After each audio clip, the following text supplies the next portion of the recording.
Hello बच्चों, स्वागत है आप सभी का हमारे एम क्लासेस के यूट्यूब चैनल पर। और हम ऑर्गेनिक केमिस्ट्री के halo alkane and hello arene chapter के बारे में पढ़ रहे हैं। पिछली जो कक्षा थी हमने उसमें प्रिपरेशन मेथड पढ़े थे हेलो एल्केन के, और ये जो हमारी कक्षा है इसमें हम पढ़ने वाले हैं preparation method of hello arene. तो चलो शुरू करते हैं। देखिए, आज का जो हमारा टॉपिक है वो क्या है? Preparation method of hello arene. तो हेलो एरीन के प्रिपरेशन मेथड के बारे में आज हम पढ़ने वाले हैं। इससे पहले हमने हेलो एल्केन की प्रिपरेशन मेथड पढ़े थे और उम्मीद है आप सभी को समझ में आए होंगे। अगर आपको किसी भी टॉपिक से रिलेटेड कोई भी प्रॉब्लम है, कहीं भी किसी भी रिएक्शन से रिलेटेड कोई प्रॉब्लम है, तो आप कमेंट बॉक्स में ज़रूर बताइए। उसका हम सॉल्यूशन आसानी से, और आपको सभी क्वेश्चनों के सॉल्यूशन दिए जाएंगे, सभी के रिप्लाई दिए जाएंगे। तो अपने जो भी फीडबैक है वो अपने कमेंट बॉक्स में ज़रूर बताइएगा। तो स्टार्ट करते हैं। देखिए, यहाँ पर जो प्रिपरेशन मेथड है हेलो एरीन के, वो हमारे पास स्पेशली यहाँ दो प्रिपरेशन मेथड है अकॉर्डिंग टू हमारे एनसीईआरटी। देखिए कौन कौन से हैं। पहला मेथड है halogenation of arenes. Halogenation of arene, arene मतलब बेंजीन है ना, बेंजीन का हेलोजिनेशन करानेंगे। और दूसरा जो हमारा मेथड है वाया डाई एजोनियम सॉल्ट। तो फर्स्ट जो हमारा मेथड है जिसमें हम क्या करने वाले हैं, डाई एजोन सॉरी हेलोजिनेशन कराने वाले किसका, एरीन का। और जो सेकंड मेथड है उसमें हम डाई एजोनियम सॉल्ट से रिएक्शन कराने वाले हैं और उससे हम क्या बनाने वाले हैं, हेलो एरीन बनाने वाले हैं। तो ये दो मेथड हमारे पास हैं। तो फर्स्ट मेथड पर बात करते हैं।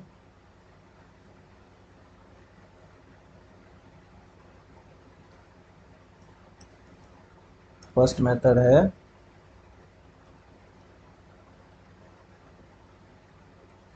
Halogenation of arene. देखिए, एरीन का हेलोजिनेशन जो है ये एक इलेक्ट्रोफिलिक सब्स्टिट्यूशन रिएक्शन होती है। कौन सी है? इलेक्ट्रोफिलिक सब्स्टिट्यूशन रिएक्शन है। कैसी रिएक्शन है? इलेक्ट्रोफिलिक सब्स्टिट्यूशन रिएक्शन है। इस रिएक्शन में होता क्या है, इस रिएक्शन में क्या करते हैं, chlorine Cl2 and bromine, chlorine and bromine in presence of Lewis acid. Lewis acid की प्रेजेंस में रिएक्शन होती है, और लुईस एसिड जैसे FeCl3, FeCl3 और AlCl3, ये क्या है, लुईस एसिड। इनकी प्रेजेंस में रिएक्शन होती हैं और रिएक्ट विद, किसके साथ रिएक्शन होती है, विद बेंजीन। किसके साथ रिएक्शन होती है, रिएक्ट विद बेंजीन। तो ये जो रिएक्शन होती है ये होती है इलेक्ट्रोफिलिक सब्स्टिट्यूशन रिएक्शन होती है। और ये रिएक्शन किसकी प्रेजेंस में होती है, ये प्रेजेंस में होती है लुईस एसिड। और लुईस एसिड क्या है, FeCl3 और AlCl3, इनकी प्रेजेंस में ये रिएक्शन होती है। देखिए यहाँ पर रिएक्शन हम देखते हैं, ये है हमारी बेंजीन जिसको हम एरोमेटिक हाइड्रोकार्बन भी कह सकते हैं, बेंजीन। इसके साथ रिएक्शन हो रही है। तो हमारे जो यहाँ पर क्लोरीन से अगर मान लो हम रिएक्शन करा रहे हैं, किसकी प्रेजेंस में हो रही है, FeCl3 की प्रेजेंस में हो रही है। रूम टेम्परेचर पर ये रिएक्शन होती है, वो इतना मेंशन करना ज़रूरी है नहीं। और इस प्रकार से यहाँ हमको कंपाउंड मिल जाता है, बेंजीन रिंग हो गई, यहाँ Cl ऐड हो जाता है और HCl निकल जाता है यहाँ पर, है ना। ये रिएक्शन हो जाती है, तो ये रूम टेम्परेचर होती है और इसका जो नाम हो जाएगा वो क्या हो जाएगा, क्लोरोबेंजीन, इसका नाम हो जाएगा। देखिए दूसरी जो रिएक्शन है, दूसरी रिएक्शन क्या है,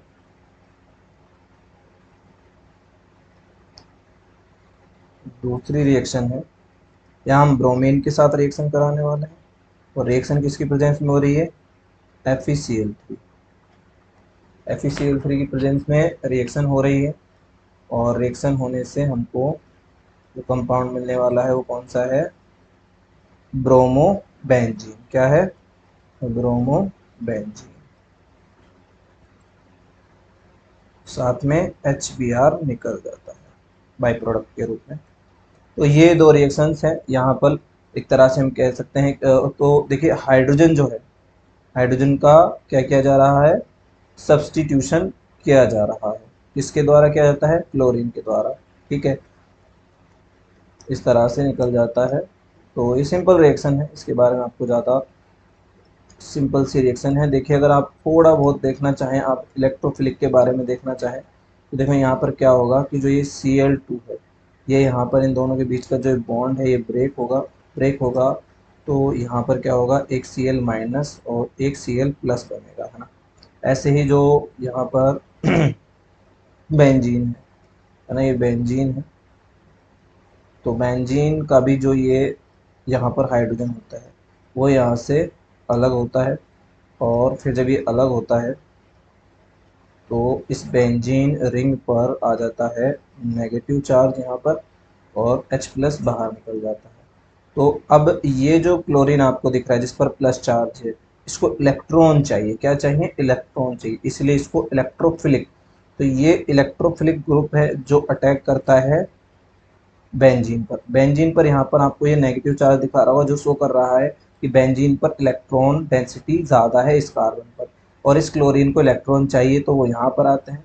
और ऐसे ही हाइड्रोजन के पास जो इलेक्ट्रॉन थे वो दे के आ रहा है और यहाँ क्लोरीन के पास है, तो ये इसके साथ बॉन्ड बना लेते हैं और इस तरह से रिएक्शन। तो यहाँ पर जो ये क्लोरीन आपको दिख रही है ये इलेक्ट्रोफिलिक के रूप में अटैक करती है किस पर, बेंजीन रिंग पर, इसलिए इस रिएक्शन को इलेक्ट्रोफिलिक रिएक्शन, सब्स्टिट्यूशन रिएक्शन कहते हैं। ठीक है, ये हमारी पहली रिएक्शन हो जाती है।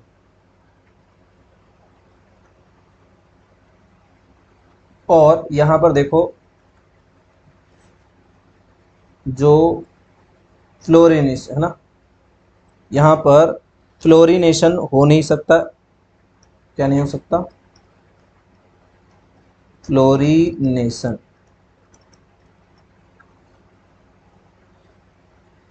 Is highly active. कैसा होता है, हाईली रिएक्टिव होता है। इसी कारण इस मेथड से, that's why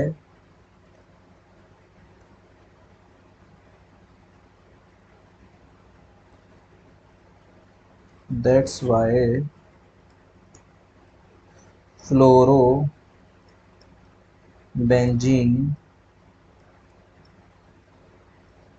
can not prepare with this method. तो इस मेथड से हम क्या नहीं बना सकते हैं, फ्लोरोबेंजीन नहीं बना सकते हैं। उसके बाद बात करें तो जो आयोडीन है यानी I2 है, ये प्रोसेस होता है लेकिन स्लो होता है। कैसा होता है, स्लो प्रोसेस होता है। दूसरी बात यह है कि जो आयोडोबेंजीन बनेगी, मतलब रिएक्शन कैसी होगी, रिएक्शन यहाँ पर रिवर्सिबल होगी। कैसे, रिवर्सिबल रिएक्शन। तो रिवर्सिबल रिएक्शन होने के कारण जो प्रोडक्ट बनेगा वो वापस से रिएक्टेंट में चेंज हो जाएगा अगर हम चाहते हैं कि हमको इस मेथड से क्या हो, आयोडोबेंजीन मिले, तो इसके लिए हमको क्या करना पड़ेगा, ऑक्सीडेंट यूज करने पड़ेंगे और वो होंगे जैसे HiO3, इस तरह के ऑक्सीडेंट यूज करने पड़ेंगे जो इसको ऑक्सीडाइज कर दे, इसको आयोडीन को, मतलब जो आयोडोबेंजीन बनने वाला है उस तक ये बन सके। तो इस मेथड से हम आयोडोबेंजीन भी नहीं बनाते हैं।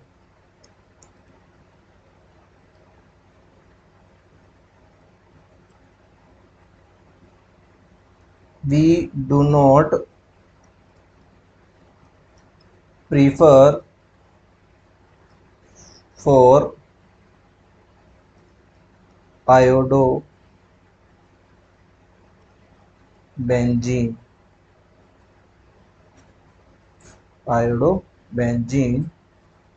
For this method. इस मेथड से हम क्या बनाना प्रीफर नहीं करते हैं, आयोडोबेंजीन प्रीफर नहीं करते हैं। तो इस मेथड से हम क्या बनाना प्रीफर करते हैं, क्लोरोबेंजीन और ब्रोमोबेंजीन। तो उनके लिए बेस्ट मेथड है, और मेथड कौन सा है, इलेक्ट्रोफिलिक सब्स्टिट्यूशन रिएक्शन है। ठीक है, ये आपको समझ में आ गई होगी। फिर देखते हैं दूसरी जो रिएक्शन है वो क्या है, वाया डाई एजोनियम सोल्ट। तो देखिए यहाँ पर डाई एजोनियम सोल्ट के साथ रिएक्शन हो रही है। इस बार क्या हो रहा है कि जो प्राइमरी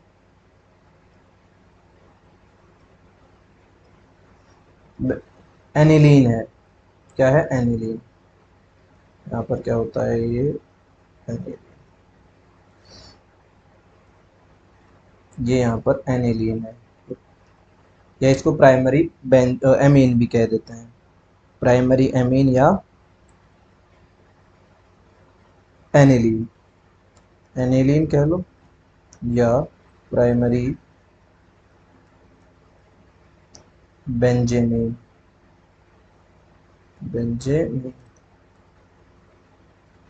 ये इसको कह लो, ये हो जाएगा। और देखिए इसकी रिएक्शन जब हम क्या कराते हैं, सोडियम नाइट्रेट से रिएक्शन कराते हैं, NO2 से प्लस, यहाँ पर रिएक्शन होती है HX, और ये जो रिएक्शन होती है बहुत ही लो टेम्परेचर पर होती है, 273 केल्विन से 278 केल्विन टेम्परेचर पर ये रिएक्शन होती है, बहुत लो टेम्परेचर पर रिएक्शन होती है। तो जब ये रिएक्शन होती है तो यहाँ पर एक सॉल्ट बनता है, क्या बनता है, एक सॉल्ट बनता है जिसको हम डाई एजोनियम सॉल्ट कहते हैं। डाइओजेनियम सॉल्ट क्यों कहते हैं इसको, इसको डाइओजेनियम सॉल्ट इसलिए कहा जाता है क्योंकि यहाँ पर क्या होता है, ये नाइट्रोजन होता है ना, और नाइट्रोजन इस तरह से इस पर प्लस चार्ज आता है, क्योंकि नाइट्रोजन 3 वैलेंसी दिखाता है, यहाँ पर प्लस चार्ज आता है और इसके साथ ये माइनस जुड़ा होता है। दो नाइट्रोजन जब इस तरह से बॉन्ड बनाते हैं इसको डाइएजो ग्रुप बोलते हैं ना। तो ये जो आपको स्ट्रक्चर दिख रही है क्या है, डाई एजोनियम सॉल्ट, ये डाइओजेनिक सॉल्ट है ना। और जो ये रिएक्शन आपको दिख रही है क्या कहलाती है, डाई एजोटीकरण, डाई एजोटीनेशन। तो फर्स्ट जो स्टेप होता है, हमको डाइओजेनियम सॉल्ट बनाना होता है ना। तो डाइओजेनियम सॉल्ट कैसे बनता है, ये बनता है प्राइमरी एरोमेटिक एमीन या और primary benzamine react with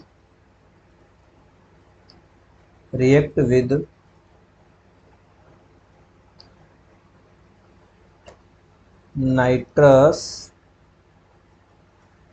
acid. यहाँ पर नाइट्रस एसिड बनता है, कब बनता है, जब सोडियम नाइट्रेट और HX रिएक्शन करते हैं, वो इन रिएक्शन बनता है। ऐसा नहीं है कि वो पहले हम बना सकते, वो बिल्कुल फ्रेश बनता है ना, तभी उसका यूज किया जाता है। तो यहाँ पर nitrous acid at low temperature, at low temperature पर ये रिएक्शन होती है। और टेम्परेचर जैसे हमने बात की 273 से 278 केल्विन टेम्परेचर होता है to give aromatic diazonium salt. तो इस तरह से हमको डाई एजोनियम सॉल्ट मिल जाता है। अब देखिए, जो ये डाई एजोनियम सॉल्ट है, इससे हम क्या प्राप्त कर सकते हैं। यहाँ पर हम डाई एजोनियम जो सॉल्ट है, ये हमारे पास जो प्रोडक्ट बना है, इस प्रोडक्ट से हम क्या बना सकते हैं, हमारे जो कंपाउंड है एरोमेटिक हेलाइड कह सकते हैं या एरिल हेलाइड कह सकते हैं, वो हम इससे बना सकते हैं। ठीक है, तो ये तो हो जाएगा N2Cl, यहाँ इस पर प्लस चार्ज हो जाएगा। अब इसकी रिएक्शन देखो हमको क्या किससे करानी है। इसकी रिएक्शन हमको क्यूप्रस क्लोराइड और क्यूप्रस Cu2Cl2, है ना, Cu2Cl2 से करानी है रिएक्शन, क्यूप्रस क्लोराइड से करानी है। इससे रिएक्शन कराएंगे तो हमको क्या मिल जाएगा, यहाँ पर इस तरह से हमको ये क्लोरोबेंजीन मिल जाएगा। यहाँ पर Cl आ जाएगा, साथ में N2 निकल जाएगी, N2 यहाँ पर निकल जाएगी, ये रिएक्शन हो जाएगी यहाँ पर। और अगर हमको ब्रोमोबेंजीन बनाना है तो किससे रिएक्शन कराएंगे हम, यहाँ पर रिएक्शन कराएंगे N2Cl तो होगा, है ना, यहाँ पर फिर इसकी रिएक्शन हम कराएंगे क्यूप्रस ब्रोमाइड से। किससे रिएक्शन कराएंगे, क्यूप्रस ब्रोमाइड से। और क्यूप्रस ब्रोमाइड से जब रिएक्शन कराएंगे तो हमको जो कंपाउंड है ब्रोमोबेंजीन वो प्राप्त हो जाएगा। इस तरह से ये बन गया हमारा ब्रोमोबेंजीन, और ये N2 यहाँ पर निकल गया। तो इसको तो हम कहेंगे क्लोरोबेंजीन, क्लोरोबेंजीन। और इसको क्या कहेंगे, इसको कहेंगे हम ब्रोमोबेंजीन। ठीक है, तो ये दो प्रोडक्ट हो गए, है ना। तो इस बात को अगर इसे हम लिखना भी चाहें तो when diazonium salt treated with cuprous chloride and bromide, cuprous chloride and cuprous bromide leads to, इससे क्या बनेगा, leads to chlorobenzene, chlorobenzene and bromobenzene. तो इससे हमको क्लोरोबेंजीन और ब्रोमोबेंजीन प्राप्त हो जाएंगे। अब देखिए, ये जो रिएक्शन कराने के लिए हमको क्लोरोबेंजीन क्यूप्रस क्लोराइड और क्यूप्रस ब्रोमाइड से रिएक्शन करानी पड़ रही है, लेकिन अगर हमको आयोडोबेंजीन से रिएक्शन प्राप्त करना है, किससे, डाईएजोनियम सोल्ट से, तो हम यहाँ पर सिंपल सी जो ये रिएक्शन है ये यहाँ करा सकते हैं। ये हमारा डाईएजोनियम सोल्ट है, प्लस माइनस, यहाँ पर हमको सिंपल सी रिएक्शन करानी है KI के साथ, और इसको सिर्फ मिक्स करना है इसके साथ। और इसके साथ मिक्स करने से हमको क्या मिल जाएगा, यहाँ पर आयोडोबेंजीन मिल जाएगा। यहाँ पर क्या मिल जाएगा, आयोडोबेंजीन मिल जाएगा, साथ में N2 निकल जाएगी एंड KCl बन जाएगा। तो ये बन जाएगा iodobenzene.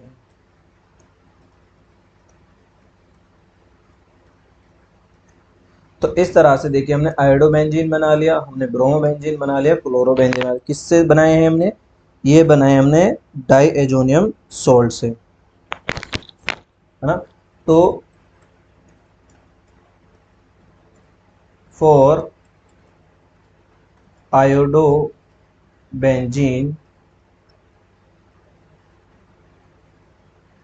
we do not require cuprous iodide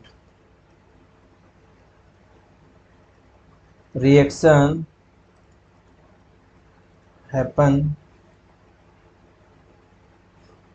या reaction occur only potassium iodide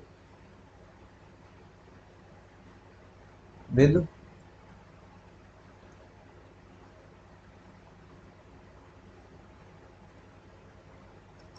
diazonium salt. तो यहाँ पर डाइएजोनियम सॉल्ट के साथ यहाँ पर क्या हो जाए, पोटेशियम आयोडाइड अगर हम डायरेक्टली इसके साथ रिएक्शन कराएं तो आसानी से रिएक्शन हो जाएगी। इसके लिए हमको क्या नहीं चाहिए, क्यूप्रस आयोडाइड नहीं चाहिए यहाँ पर, ठीक है। तो इस तरह से हमारे जो मेथड है वो यहाँ कंप्लीट होते हैं। ये हमारे अकॉर्डिंग टू एनसीईआरटी मेथड थे, बहुत ही इजी से हैं ये। हेलो बेंजीन बनाने के बहुत ही सिंपल से, हेलो एरिन बनाने के बहुत ही सिंपल से मेथड थे, जिसमें हमने एक तो इलेक्ट्रोफिलिक रिएक्शन देखी थी, आसानी से हमको ये हो जाएंगी। ये दो रिएक्शंस थी जिससे हम क्लोरोबेंजीन और ब्रोमोबेंजीन बनाते हैं।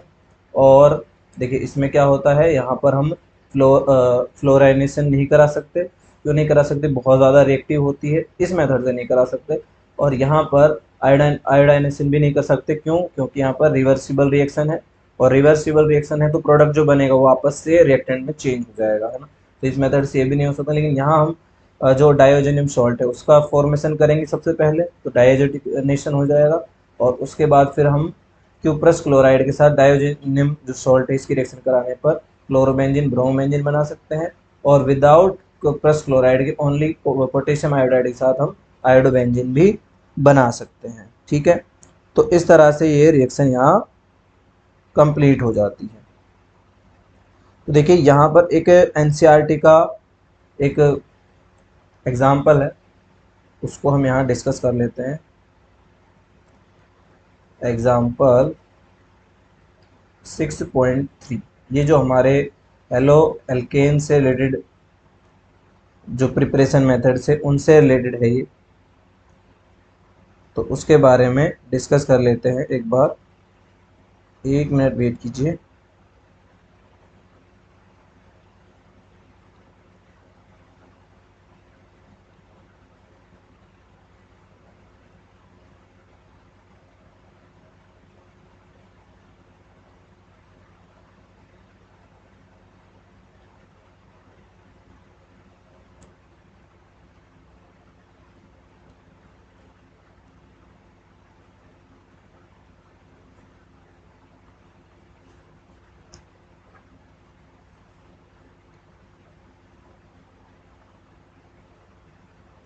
देखिए मैं आपको एग्जाम्पल बताता हूँ। यहाँ पर जो हमारा एग्जाम्पल है वो एग्जाम्पल क्या है, एग्जाम्पल है identify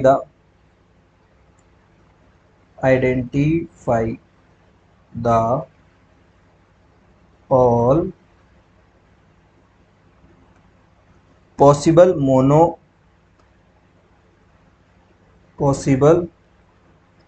mono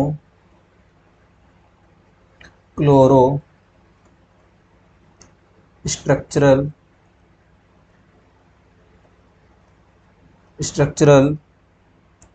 isomers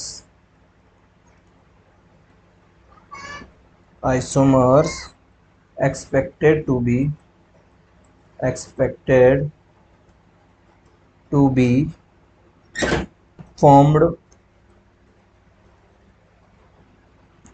on free radical monoclorination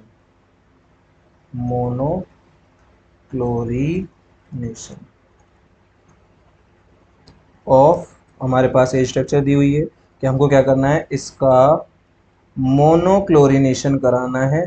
और जो आइसोमर्स बनते हैं, पॉसिबल जो आइसोमर्स बनते हैं उनकी स्ट्रक्चर हमको यहाँ बनानी है। देखिए ये हमारे पास कंपाउंड दिया हुआ है ना, ये कंपाउंड हमारे पास दिया हुआ है क्वेश्चन में, और हमको इसको क्या बनाने हैं, इसके पॉसिबल क्या बनाने हैं, आइसोमर्स बनाने और किसके बनाने, मोनोक्लोरो के। ठीक है, देखिए कैसे बनाने हैं। तो फर्स्ट तो इसकी स्ट्रक्चर को अच्छे से देख लेते हैं। ये जो स्ट्रक्चर है कैसी है, यहाँ CH है, एक CH3 इधर ऐड है और एक CH3 यहाँ ऐड है। इस तरह कंपाउंड हम देख चुके हैं, है ना। ये वाला कंपाउंड मुझे लगता है हम देख चुके हैं। तो यहाँ पर सिंपल सा जो इसके आइसोमर्स हैं वो कौन कौन से बनने वाले हैं, तो वो देखने के लिए हमको ये जो रिएक्शन है ये Cl2 की प्रेजेंस में होती है और यहाँ पर लाइट की प्रेजेंस में होती है ना। तो अब हमको सिर्फ ये बताना है कि मुक्त मूलक जो बनेंगे उसी से बनेंगे। जैसे कि 1 डिग्री वाला बनेगा तो ये बन सकता है CH3 CH, यहाँ CH3 हो जाएगा, यहाँ CH2 एंड CH2Cl, एक तो यही बन जाएगा। दूसरी बात करें, है ना, यहाँ दूसरा अगर हम बात करें तो एक हमारे पास जो आइसोमर्स है ये वाला बन जाएगा, यहाँ सेकेंडरी बन जाएगा, ये सेकेंडरी मुक्त मूलक होगा यानी फ्री रेडिकल होगा, तो उससे ये बन जाएगा। एक आइसोमर हमारे पास ये वाला बन जाएगा जो कैसा होगा, 3 डिग्री होगा, है ना। ये यहाँ पर H हो आएगा, ये 3 डिग्री हो जाएगा, CH2 CH3, एक कंपाउंड ये हो जाएगा। ठीक है, और देखिए एक कंपाउंड और हो जाएगा, कौन सा कंपाउंड हो जाएगा, वो कंपाउंड एक और हो जाएगा यहाँ पर, ये CH3 मान लो, यहाँ CH रहेगा और चलो यहाँ ऐड कर देते हैं हम CH, ये CH2 इधर Cl मान लो और यहाँ CH3।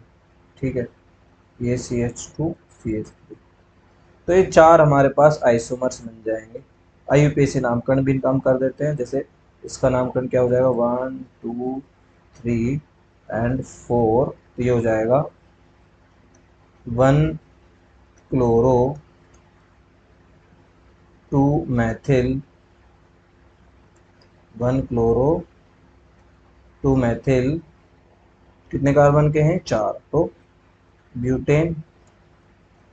इसकी बात करें तो ये क्या हो जाएगा, 1 2 3 एंड 4, तो 2 क्लोरो सॉरी यहाँ 3 मैथिल है ना, सॉरी ये 2 हो जाएगा और ये 3 हो जाएगा, इसीलिए 3 मैथिल, फिर से 4 कार्बन है तो ब्यूटेन। यहाँ भी इस बार 1 2 3 4, तो यहाँ हो जाएगा 2 क्लोरो 2 मैथिल, 4 कार्बन है ब्यूटेन,